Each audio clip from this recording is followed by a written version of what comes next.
I have to admit that I'm still feeling a little bit dejected and humble still after that 4-1 battering we faced against Liverpool earlier this week, because boy, this was not any ordinary type of defeat, because we got systematically outthought,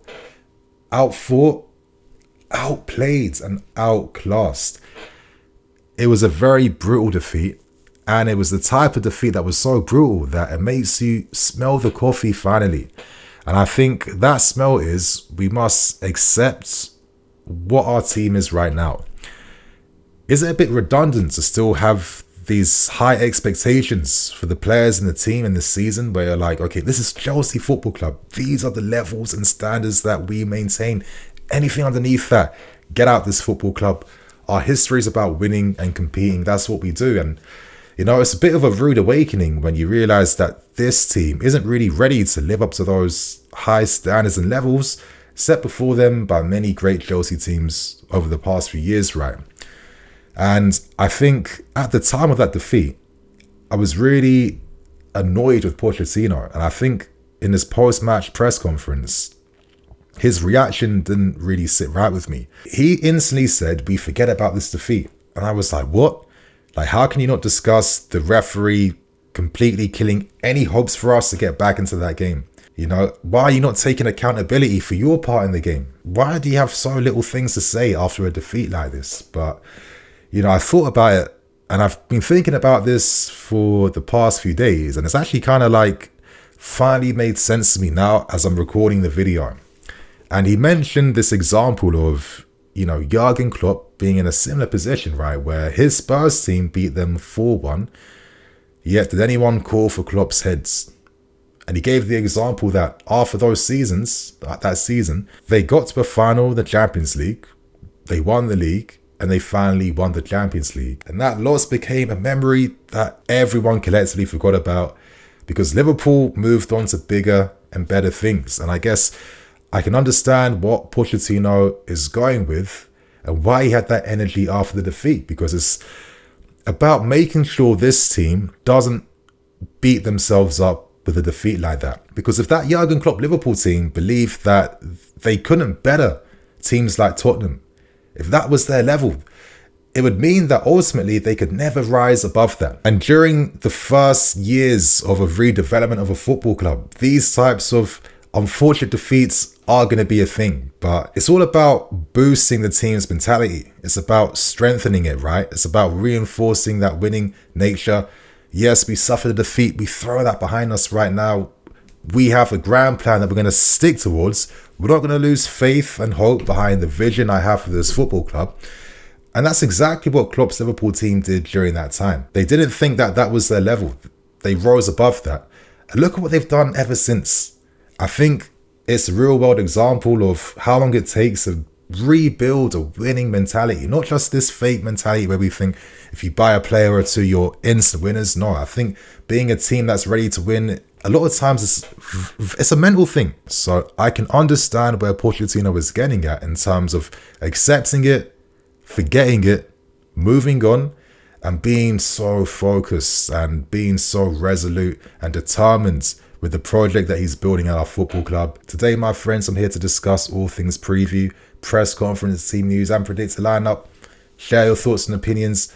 Hit that like button. But before we continue on, today's video was brought to you by Parimatch UK. And my friends, how do you like the chance to win a £50 free bet? This season, Parimatch UK have launched their new, completely free-to-play football prediction game called Hat-Trick Hunt. Every single week, you will get the chance to predict 3 scores from the Premier League with 3 rewards for each correct prediction that you get correct. If you get all 3 correct, you will be rewarded with a £50 free bet.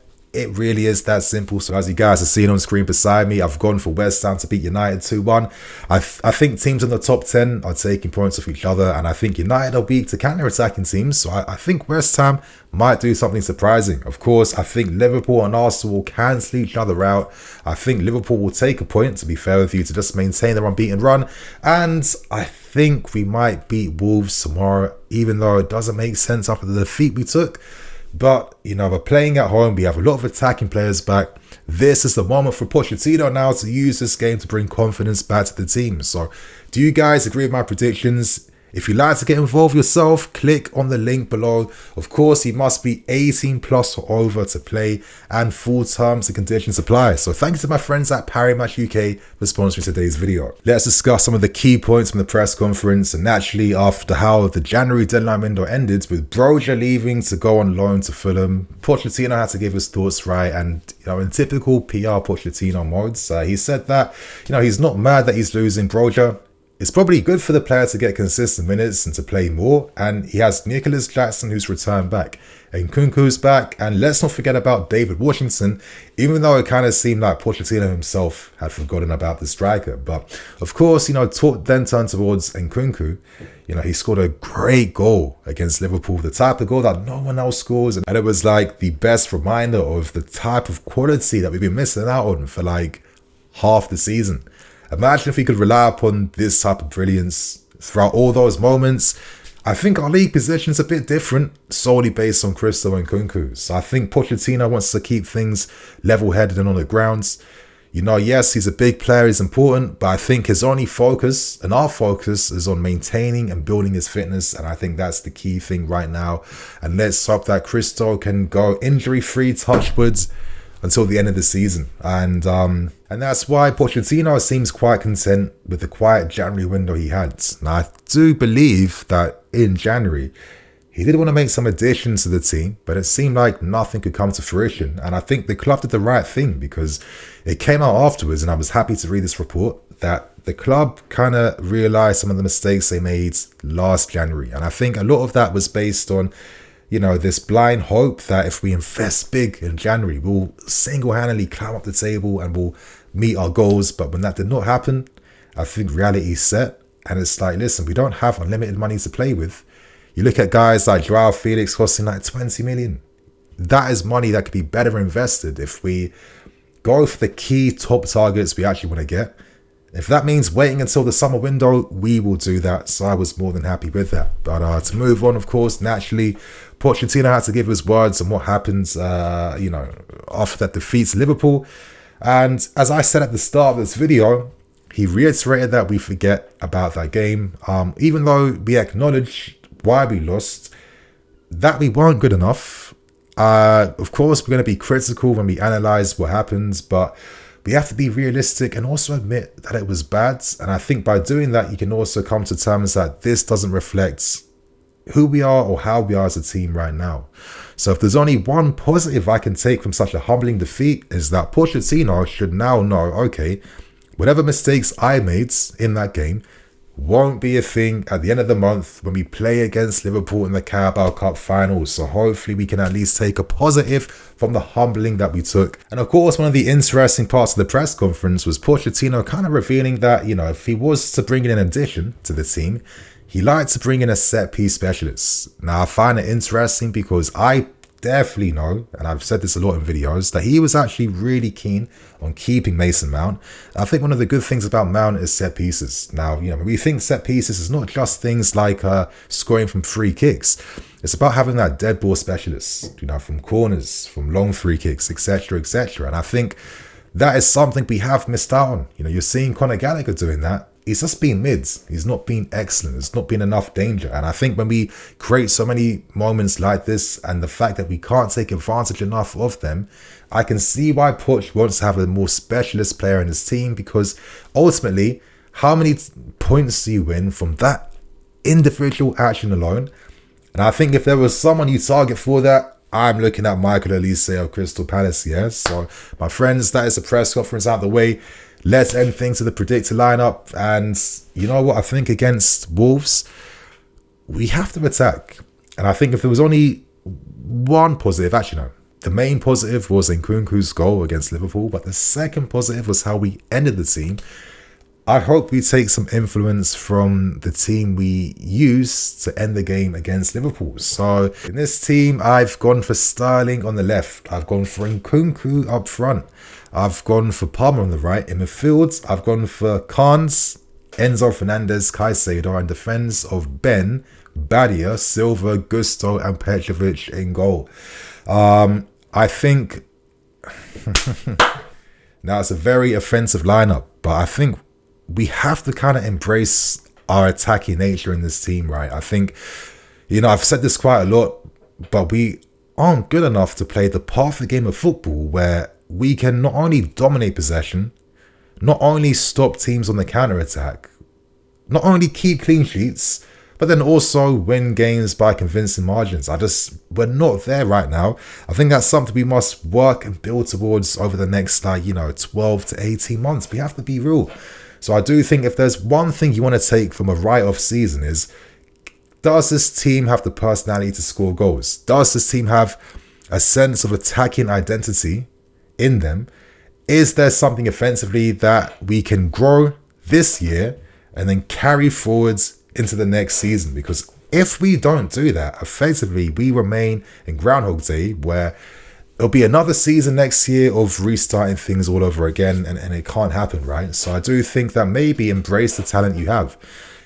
Khan's playing that 8 role where, I'm not going to lie, watching the game again against Liverpool, I just thought that Enzo and Gallagher were just so confused. They kept taking up the same positions. They kept rotating for no reason. And it's no surprise why our progressive build-up was very mid in that game and very confusing against Liverpool. And that did not help the left back at all, because it's like, who the hell do I pass to when I'm receiving out wide? I've got Bradley closing me down. There's another midfield player closing down a passing angle. You're kind of leaving me to do nothing right now. But when Khan's came on, a player that is comfortable receiving back to goal, can receive in tight spaces, has the footwork in close areas, and has the timing to release the ball at the right time, I thought he looked very interesting. And the fact that Poch instantly used this kid at the start of this season, to all of our surprise, I think tells you, wow, there's a real player here that can improve, that has great potential. And I think it's time we start using that right now, because Khan's himself has said, listen, playing as an 8 where I can receive deeper, carry forwards. This is a guy that has a lot more personality to show in his game. And it's like, he should have this season to really cement himself in this team. And I'd like to see him play against Wolves tomorrow. And I think alongside him, Caicedo in the base, listen, he was poor against Liverpool. He's had a few of these games this season.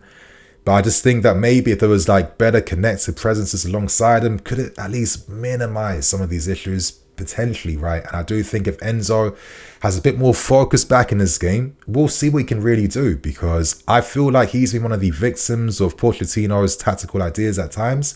And I'm liking the idea, the balance of Khan's, I know it's very basic, but I hope you guys get my gist, but it's a mid-3 of a sitting mid, right, who breaks the play and can kickstart attacks. It's your 8 guy who connects your midfields and obviously your attack. And then it's that supportive guy alongside these two that kind of connects the whole team across all phases. That is a good midfield balance to work with, right? And I do think tomorrow I need to see these guys play, because if there's actually one thing we kind of lack, is that player who can actually just carry the ball from the fence and push us up the field. And this is why I kind of feel like we definitely missed out on not keeping Ruben here for this season at least, because he's very good at doing that. But outside of that, of course, up front, man, it's got to be Cole Palmer on the right hand side. It's got to be Sterling on the left and Nkunku up front. I think Nkunku would make a lot more sense playing this way if he has a Carnes who can also attack spaces deep. If you have Sterling that can also do that as well. And of course, Nkunku himself. I think there's a nice potential balance in this attack right there, in Sterling, Palmer and Nkunku. And I think that what could really elevate our attack even more is if tomorrow is finally the game, we use a natural left back and right back in the lineup together. Gusto. When Palmer plays, you need to give him that Gusto guy that's going to make the overlap and run. I mean, that's the only time you really see Palmer's passes in behind. And that opens teams up. So I need to see that, because give Palmer the passing options in short, medium and long distances. And I think if you have the fullbacks that are pushing high, creating that width, and if you give them an Enzo and Khan's either side, and then if they have Sterling on the left hand side and then, Palmer on the right as well, I think, hopefully there's a potential to not only maintain possession better, but also create more pacier, more inventive attacks which hopefully get finished off now because we have an Nkunku that is there, of course, to like be the focal point in our attack. I mean, listen, there could be this type of vision where, you know, could Nkunku not be like that Firmino type of Iniesta type of deep line forward player that could just be the main attacking presence up front, and then you're looking at getting goals from out wide and in midfield? That could be the case. And I, honestly, based on how the season's going, I would like to see a fresh idea like this used against a Wolves team that we already know how they're going to approach and play right. So that is my predicted lineup out the way. That is the end of the video. Hope you guys enjoyed. Hit that like button, share your thoughts and opinions. I'm Nini FC. This is BlueLionsTV. See you guys tomorrow.